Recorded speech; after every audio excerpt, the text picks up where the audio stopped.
Hello Morocco. I'm here in Tangier, right on the coast of the Mediterranean, not far from the edge of Spain, and in this video I want to tell you why Morocco is not a place to escape from.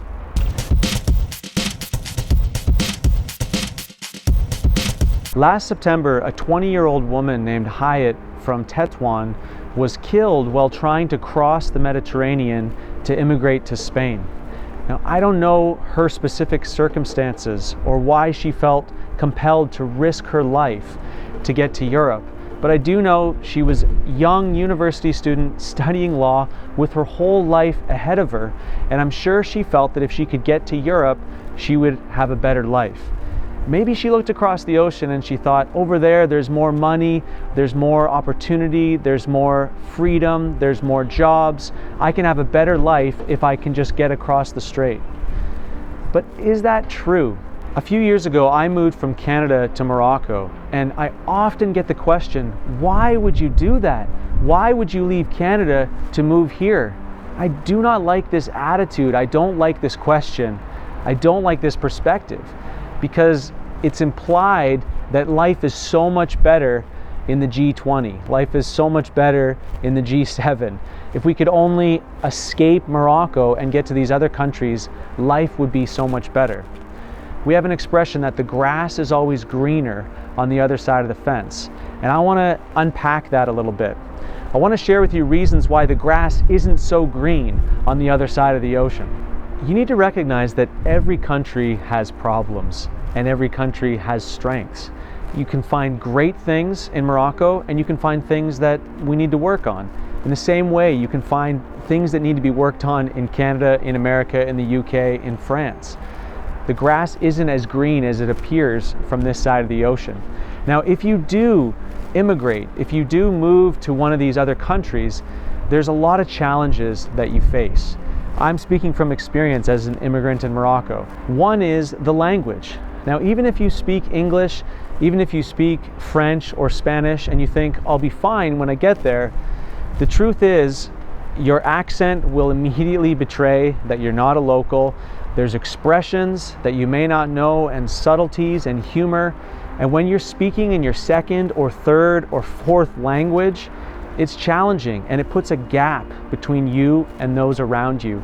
It can hinder your job opportunities, it can hinder your social life, your ability to make connections. It's a real challenge. The second thing is culture. Even despite language, there's different sports, different foods, different interests, different ways to spend your time, different religions. When you move to a new country, you're leaving behind your culture and entering into a new one. And this can be really difficult.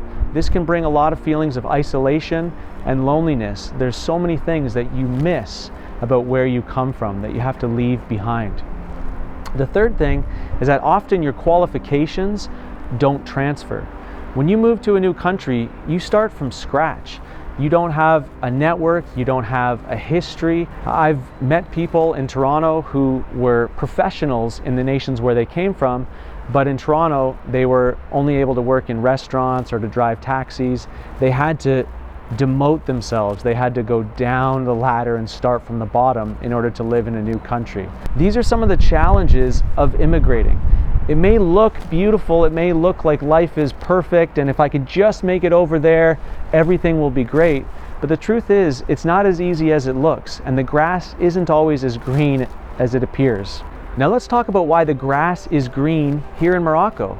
Are you able to see the blessings and beauty that you have right here in your own country? When you look at Morocco, do you see the glass as half full or do you see the glass as half empty? Do you focus on all the blessings and the good things, or do you see all the problems and areas where we still need to grow and improve? A lot of your attitude depends on what you focus on. It depends on your perspective or your paradigm. Now, I've called my channel Maroc Treasure because I see the treasure in this country. I'm excited about the development, about all the changes. I've made videos about Europeans that have moved to Morocco because they see the great potential for business, they see an unsaturated market, they see a stable economy, they see progressive growth.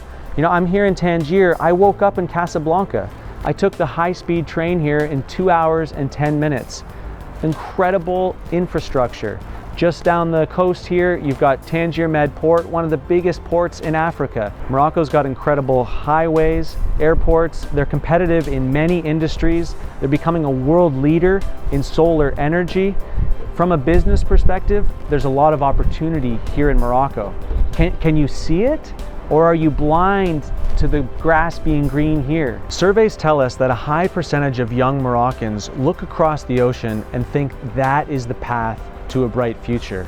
They don't recognize the opportunities here, and they see Morocco as a place to escape from rather than to invest in.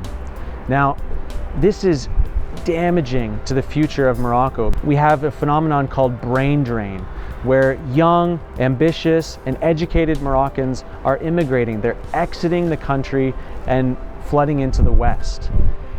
Now, in contrast to that, I'm privileged to have friends like Saad Abid, who's investing his life here. He's focused on cleaning up Morocco's beaches and educating the next generation to care for the environment. Dr. Boubou out of Rabat is a surgeon who's investing in Morocco's healthcare system. He makes content to help educate the population how to care for themselves physically and prioritize their health. I know a lot of teachers that are investing their lives in future leaders of Morocco. They're pouring out their lives into the education system. Friends like Abdesamad, Yaya, Soufiane, Moulanglé, these guys are giving their lives over to young men and women and giving them hope for a bright future. So yes, there's problems. Yes, there's ways we need to grow in Morocco. But are you going to see those problems and make every effort to escape from them? Or are you going to roll up your sleeves and invest your life into making this country the treasure that it can become? Until next time, get wisdom.